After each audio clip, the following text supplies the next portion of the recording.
Hi, this is James from Tabletop Gaming Guild, and today we're going to take a look at Hoplomachus Victorum, which is published by Chip Theory Games. This is a massive solo game. There is a ton of content in this game, and it is a little bit to get into. But I was really interested in the theme of the game, and I really like the idea of the Final Fantasy Tactics-ish combat and all that fun stuff. Really appealed to me. So I was really excited to get this to the table, and let's see what I thought. But first, let's go ahead down the table here. I'm going to give you a super high overview of the game, just a general idea of how the game goes.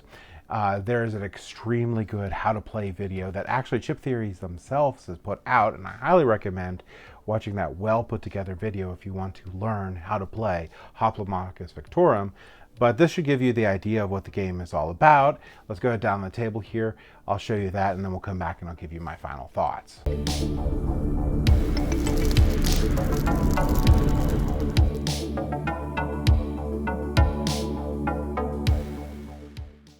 All right, so this is Hoplomachus Victorum, and this is actually set up in the difficulty mode Chosen, which is going to be the easiest mode and the mode that you should play the game for the first time in.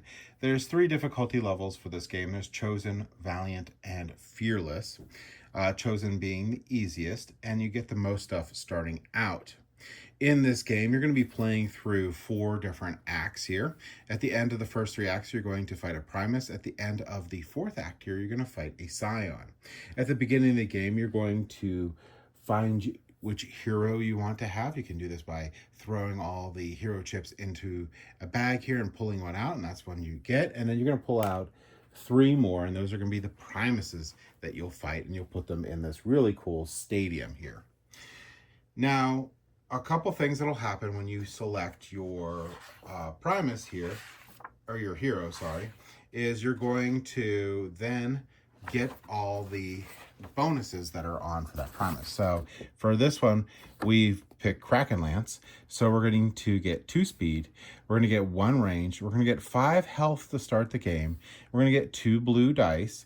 Now I'll go over this dice here in a second. We're going to get, this is our class. We're going to get 5 leadership, and our home arena's Atlanteans, which we're going to get the Atlanteans map and the Atlanteans region card and put it out. And then we're going to get units. We're going to get the attacker, the archer, and the defender. We'll pull these units out, and all the rest of the units that are marked neutral will go in the bag, and those are going to be our starting people that we'll be fighting. Then we also get tactics. We get adrenaline, hamstring, and stun, and we're going to put those out here. And we're going to go ahead and put our stun, our adrenaline, and our hamstrung out. And these are the tactics that we'll have available in the game. And once we burn these tactics, they're gone. We have to earn them in different ways throughout the game. We'll mark all this down on our cool sheet. This is the only thing. This game you could play underwater. Everything is really like this is a plastic sheet here. Everything is cool except for they have this paper sheets here. I don't know why they didn't make these just the same thing in dry erase ones, but whatever. Mild complaint. But anyway, now onto these dice here. Now the dice are a really important part of the game here. The yellow dice are the weakest dice. They're going to miss the most. The blue are next up. Green is next up, and then black, and then the best die is red, which always hits. So you're going to want to get more dice. You get up to 4 dice here, and you want to upgrade these dice as time goes by, so you have more likelihood of hitting things. That's for the setup of your character. The last thing you're going to do, last couple things you're going to do is you're going to pick a Scion. And they have the Scion epilogues in here, which are really cool. You can go through, you can read which one that you want to use or fight against first, but these are pretty cool. But you're going to pick one of these sheets here. So the little sheet, the front side of the sheet here gives a little bit about like a flavor text for it, and this side is the game, how you play these Scions. So there's a bunch of Scions in this base game that you can pick from, a lot. So for this one, we put out the Hydra. One other thing that you're going to get is you're going to get a special Bane, which is going to go in the front of the Bane chip deck. And these are things that are going to be reoccurringly bad happening to you. This is the Bane that you're going to pull for it, multiply. You'll read over the sheet, and then this will only matter when you get to the end of the 4th act, if you do, to fight this thing. And the last thing for setup is you're going to pick your difficulty. And like I said, there's going to be 3 different difficulties that you can have in this game. Show it here from the book. We have Chosen. We get 3 hero prowess cards, which really helps out. 8 blessings, +1 health and leadership, and an upgrade. But if we do Valiant, we get 1 hero prowess, 4 blessings, +1 health or +1 leadership, and an upgrade. We get in Fearless, we have no prowess, 1 blessing, 3 Scion influence, and no tactics, which is going to be super hard. You should start with the Chosen difficulty. Now, we started with the Chosen difficulty, so that meant we got 1 extra health, 1 extra leadership, and we got our yellow die where we only started with 2 blue. We also got our blessings on here, and blessings are really cool things. They will resurrect your hero from death. They help remove Banes at the right before the last conflict against the Scion, and you can use them to fill up your roster of heroes. And that's what leadership is for. So right now, my leadership, including Krakenlance himself, I can have up to 6 units at any one time. These are the different abilities I could pick from here. This one here, this Tactics and Inspire is the one I always pick, because Tactics gives you a really nice bonus during battles. This one here, whenever Krakenlance defeats a rival, you're going to gain 1 health, so get some regeneration on my hero, which I really think is good. And anytime a Scion influence reduces the amount gained. So in the game here, we can do like sort of like a rest step where we go to a location and we spectate, and that will increase Scion influence here and put Banes in our bag. So that will help slow that down. So the plan for this one is the easier mode is we're going to try to limit those Banes, and we're going to try to build up the units that I have in here. So the way the game works is we're going to be traveling along this map here. We're going to have exactly 12 days to do it before we run into either a Primus or a Scion for each act. So we have a lot of turns here. This game is definitely about the long run. And what we want to do, which is general good idea, is we're going to pick one of these Primuses that we want to fight, and we're going to go to their region, and we want to deplete this stack because during the Primus fight, they're going to be using these what's called local units. And there's 3 different types of areas we can go to. We can go to Blood Sport, and the Blood Sports here. So, for example, here, this one here is Blood Feud, which is going to be a simpler one. We're only going to have 1 local unit. We're going to have our hero, and we can have up to 3 other units here. But we also have this middle part here. When accepted, substitute the last unit in the rival lineup with a random unused Primus. Remove from the game after combat. So, that one looked easy, but now we're fighting one of the tougher Primuses. And the Blood Sports, when we put these out here, are going to be permanent. Whatever dies, dies. So I could lose my men in that. And the way it works is, so that one we would have pulled a random Primus for the bag, just to make it easy. We'll say this was the random Primus that wasn't being played. We'll put this one at 8 health. And we'll use the blue chips, the blue chips instead of the red chips, so we can differentiate them here. And we have 8 chips underneath this guy. And one of the things we also look on the card there is to see if there's a T. If there's a T, they'll get a tactic, like we have our tactics here, and we'll place it beside them, and they're going to want to try to use them. We'll also look at if there's anything special with the arena, and it just happens that this arena is the Atlantean arena, and it will have a trident out on there. that can be used in combat. So what this basically says, I could have I have their unit, I could have up to my hero and 3 other units come out. Now, if something gets killed in here, it's permanent. However, they don't get killed, they actually reset their health and they're fine, except for the hero. The hero throughout the game is going to keep losing health. For combat, we're going to look at these little locations here. This is the first spawning location. That opponent's going to go first. If they don't have anything like tactics or first strike that lets them do something when they come out, they sort of have summoning sickness. So that's the end of the turn. I bring mine out. I can look at the different things that I have. And let's say I'll bring him out and he has tactics. And my Kraken Lance has a move of 2. Maybe I want to move over and get this trident. Now for myself, I can throw the trident. If I throw the trident, it's going to do 2 damage, or I can hold on to it. Now, one of the things we're going to look at is how these enemy units work. So let's say it wasn't this way, and I brought out my attacker instead. So he'll have 3 health, and he'll be here.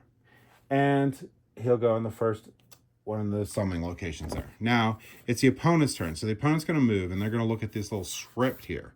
So they're going to go after a flag holder. There's no flag holder. They're going to go for the unequipped trident. We're going to look at the range of how fast this guy can move. Sorry, it's going to be 2. So he can make it to the trident and he'll go. Other than that, you look for an opponent with the trident or for this opponent, and that's how it's going to do its movement. For attacking, it's going to go, is there a flag holder? We're going to skip over the non-bolded one, opponent with the trident, or the farthest opponent for attacking. Now, this is going to be the arena special rules here. Local units are going to have, to this arena, are going to have a bonus. They're going to add 1 to their damage when they throw the trident. But basically, we're going to keep going back and forth until one team is eliminated. And that's going to end blood sports. And like I said, any units killed are going to go into the bag. They don't, except for the rule here, this one, that one would get removed from the game. But in a really quick nutshell, that's going to be how these are going to be handled. All right, so blood sports and the sport events are similar, except for in sport events, you don't die. And in sport events, you can have capture the flag, king of the hill, or you could have, I think it's called skirmish or whatever. You could just have a battle. And then these ones, they're very similar, except for no one dies in them. You can get different rewards for their sport events versus the blood sports. And you're going to have a champion on the other player's side, or a local favorite, and that's the one you don't want to kill. If you do kill that one, your hero is going to go down to 1 health. So you're going to want to line this up for the stadium or the location that you're in, and how you want to tackle those. It's nice that nothing dies on there, but there's losing all the health on your hero can be pretty rough. The last thing you can do, which doesn't actually have an event on there, but it's an opportunity. These opportunities have different things that you can do, are triggers that you have to do. And then if you successfully complete what it wants, you're going to gain a really cool special prowess or other things. And that's the only way you're going to get these really powerful gold chips here in the middle. Like I said, the other thing you can do is rest. Rest is going to heal up your hero. It's going to let you get rid of the top, or not rest, but spectate. It's going to let you get rid of the top card of the thing you're spectating, blood sport or sport or whatever. And then you can look at the top 3 of another one and reorganize them. You're going to go up the Scion track here based on your act, and you might get some Banes into your bag here. And then you're going to get to fully heal your hero. So it's a good way of resetting everything. Now, throughout this game, you're always going to know what is the first card here. So you're always going to know what's going to happen if you go to a blood sport or a sport one. There's a lot more rules to this stuff. I'm glossing over a lot of it just because I just want to give you an idea of how the game flows. There's a really good game tutorial done by Chip Theory Game itself. But that's going to be what you're going to do as you traverse through this map here. So movement, you're just going to follow these lines here and move along the board. If you ever get in trouble, you can go instead of bypassing these ships here, you can use the ship, lose an entire week, and go to any of these other ships here, so you can fast track yourself to the region that you actually want to be in. So there's ways around not having to slog from one side all the way to the other if you need to get over here for one reason or another. But like I said, you're going to go through each one of these 4 acts, and at the end of the acts, you're going to fight something.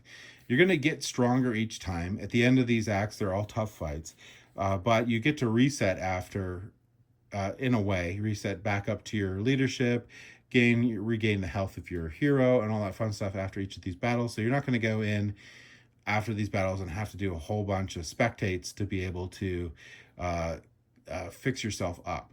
Also, you can use blessings throughout the game here. If your hero is going to die, let him die, and then use a blessing to bring him back. If you run out of fighters because they all died to a blood sport or whatnot, you can use this a blessing to build back up your army there from the bag, which is pretty cool. But overall, that's really quick nutshell of how the game is played for this solo game. Now, let's go ahead back up to the table here, and I'll give you my final thoughts on Hoplomachus Victorum.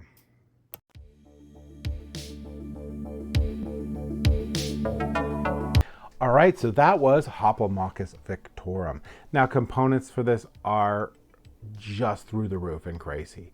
Love the component quality of this. It's really, really well, just insanely good component quality. Love the cards, are all bright, and the neoprene mats are all awesome. You get 4 different neoprene mats, are all double-sided. You get this really cool, all these things here, they're plastic, so these are going to last forever.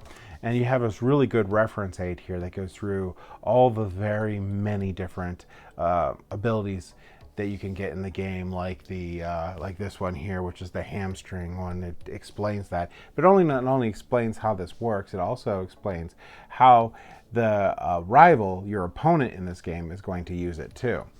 There's a lot of tactics in this game, and there's a lot of strategy that you have to put in this game. This game here is nice that it's solo because you could take the time to strategize how you're going to move about the map, how you're going to, if you're going to do that blood sport, if you need to spectate, if you're going to be trying to get some of those really cool golden opportunity chips, if you're going to try a couple of those sports where you don't have to risk the lives of your fellow warriors, but you do have to worry about losing life for your hero. How you're going to manage that, how you're going to get how you're going to build up your team to meet all these different scions. So whatever one you pick, like if we pick the Hydra, you're going to know ahead of time that you're going after the Hydra. So you're going to tailor all your strategies to try to have the best case when you get to the Hydra, which is a massive, massive fight at the end of the game. With a lot going on, and they're hard. So you want to try to get your best foot forward for that fight by the end of the game. And to get to the Scion is just a sort of like a goal in itself. Just making it there is amazing because this game is really hard. Now, if you play on the Chosen level, you have a good high likelihood of being able to make it all the way to the end. But you're going to probably want to play the game after a while, after you get used to it and know how to play through it. You're going to want to go to the Valiant one, and that's probably going to be the mode you're going to play on. Anything beyond that's sort of crazy hard, so if you become an expert at this game, you can always go through it. But there's just so much content in this game, just so much. You can go through this game a lot and have different experiences each time. Giant decks of cards for the blood sport, and opportunity decks to go through, and they have tons of support for this game too. There's a lot of expansions for this, which brings out a lot more components and all sorts of new blood sport, opportunity, and sport cards.